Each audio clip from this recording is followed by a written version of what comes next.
وقت انہی اہل سنہ اشاعرہ ماتریدیہ کی تمام دنیا میں شاخیں موجود ہے۔ ہندوستان میں سب سے مضبوط شاخ علماء دیوبند ہے، دارالعلوم دیوبند ہے۔ دارالعلوم دیوبند اشاعرہ ماتریدیہ کا سب سے مضبوط شاخ ہے۔ یہی حضرات اشعری بھی ہے اور ماتریدی بھی ہے۔ اچھا آپ کو مزے کی بات بتاؤ، صرف ماتریدی بھی نہیں ہے، ہمارے اکابر میں حکیم الاسلام حضرت مولانا قاری محمد طیب صاحب رحمۃ اللہ علیہ نے مایاناس کتاب لکھی ہے، علماء دیوبند کا دینی رخ اور مسلکی مزاج، جو ہمارے ہاں اس وقت داخل نصاب بھی ہے درجہ سادسہ میں۔ یہ ان کی بہترین کتاب اور ان کی آخری تصنیف ہے۔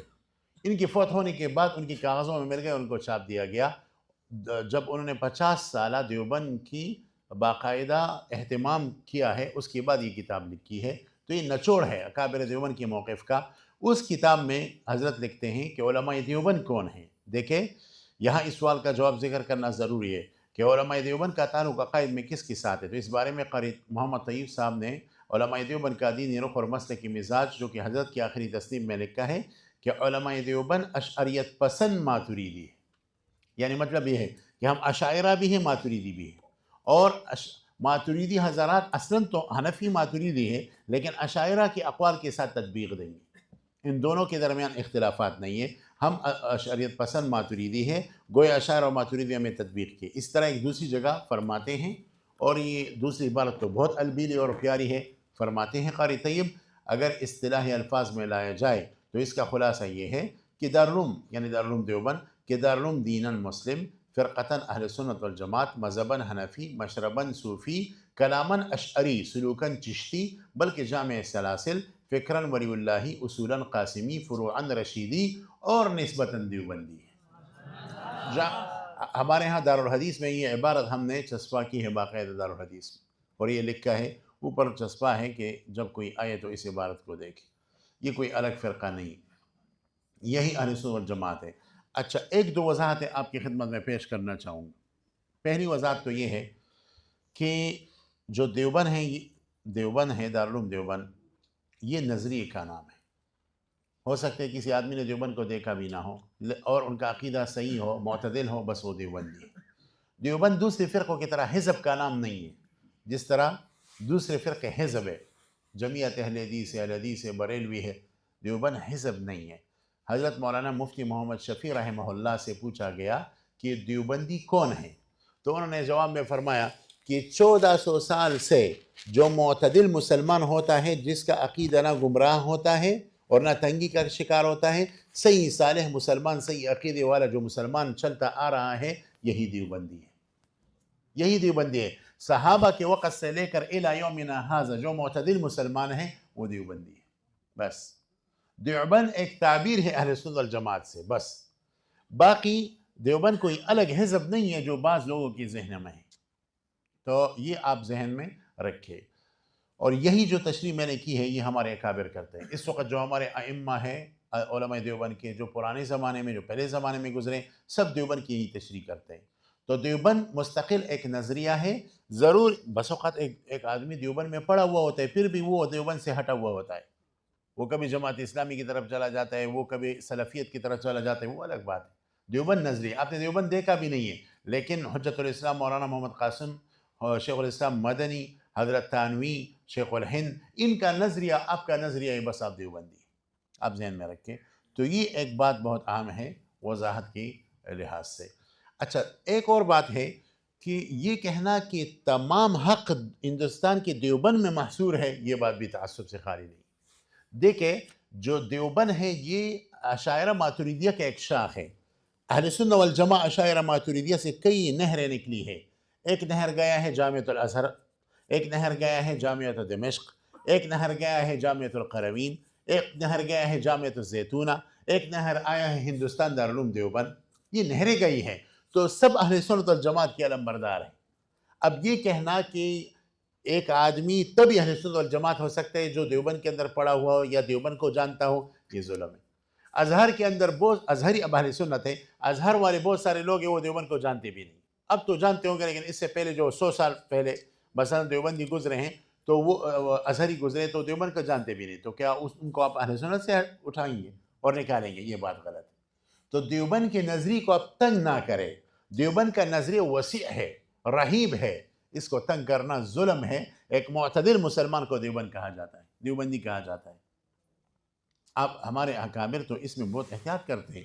حضرت مولانا مفتی محمد رفیع عثمانی صاحب رحمۃ اللہ علیہ فرماتے ہیں کہ جب میں فارغ ہوا تو میں اپنے نام کے ساتھ رفیع دیوبندی رکھتا تھا, محمد رفیع دیوبندی, کیونکہ دیوبند کے اندر میری ولادت ہوئی تھی اور وہ ہمارا قصبہ تھا.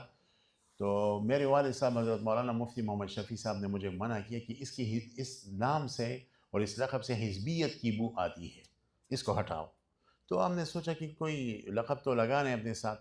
تو پھر ہم نے سوچا کہ حضرت عثمان کی اولاد میں ہیں, تو ہم نے عثمانی لکھنا شروع کیا اور رفیع عثمانی میں بن گئے, تقی عثمانی ہم بن گئے. ٹھیک ہے نا.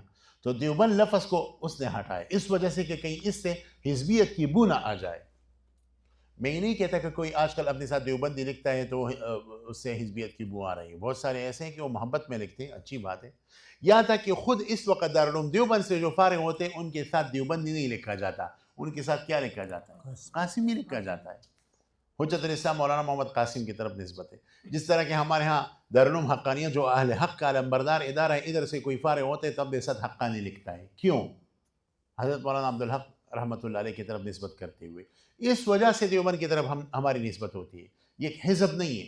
جب میں نے کچھ سال پہلے یہ تشریح کی تو فیس بک کے صفحے پر کئی ساتھیوں نے میرے اوپر اعتراض کیا تھی, اس سے پتہ چل رہا ہے کہ صحابہ بھی دیوبندی تھے. میں نے کہا کہ یہ کہنا کہ صحابہ دیوبندی تھے یہ بے ادبی ہے. ہم یہ کہیں گے کہ علماء دیوبند صحابہ کی طرز پر رواں دوا ہے. یہ کہنا کہ صحابہ دیوبندی تھی اس میں سے اعتناء کی سوئی ادب آ جائے. ہم کہیں گے کہ تمام علماء دیوبند صحابہ کی طریق پر راستے پر جاری ساری ہے. یہ کہنا زیادہ مناسب ہے اور الیق تعبیر ہے. کوئی یہ کہے کہ شاہ ولی اللہ بھی کیا دیوبندی تھے, ہم کہیں گے کہ علماء دیوبند شاہ ولی اللہ کی طرز اور طریقے پر جا رہے ہیں.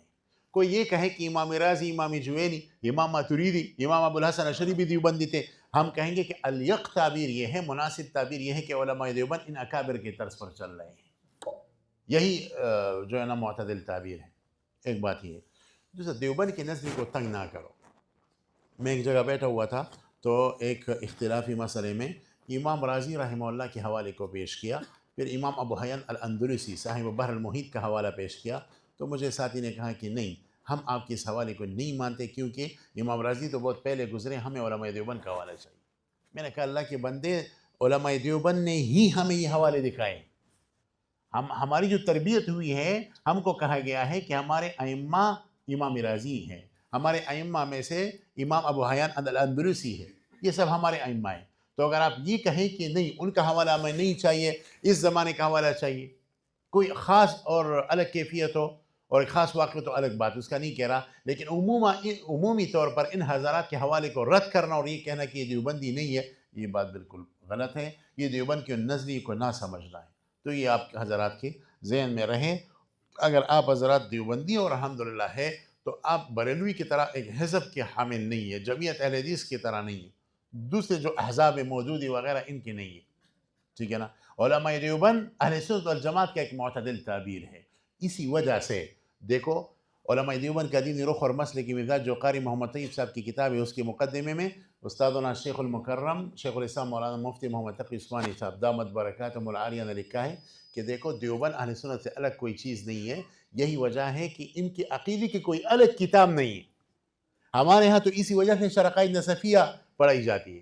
حالانکہ امام تفتزانی رحمہ اللہ 8ویں اور 9ویں صدی کے آدمی ہیں, دیوبند سے بہت پہلے گزرے ہیں, تب بھی ہمارے عقائد کی کتاب یہی ہے, تب بھی شرح مواقف ہے, تب بھی العقیدہ تحاویہ ہے, اور تب بھی بدر العمالی آپ کو پڑھائی جاتی ہے. دیوبند سے بہت پہلے گزرے ہیں.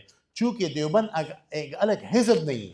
باقی رہا المحند المفند, تو یہ ہمارے بعض عقائد کی کتاب ہے. اس میں علماء دیوبند کے تمام عقائد نہیں ہیں, اس میں علماء دیوبند کے تمام عقائد نہیں ہیں. یہ تو اس وقت جو بریلوی کے امام اعلیٰ حضرت صاحب انہوں نے ہمارے اوپر جھوٹ گڑا اور حرمین شریفین علماء کو گمراہ کرنا چاہا, تو اس کے جواب میں ان کے اعتراضات کے جوابات حضرت مولانا خلیل احمد سہارنپوری رحمۃ اللہ علیہ نے ذکر کیے اور اس کو جمع کیا, المحند المفند نام رکھا.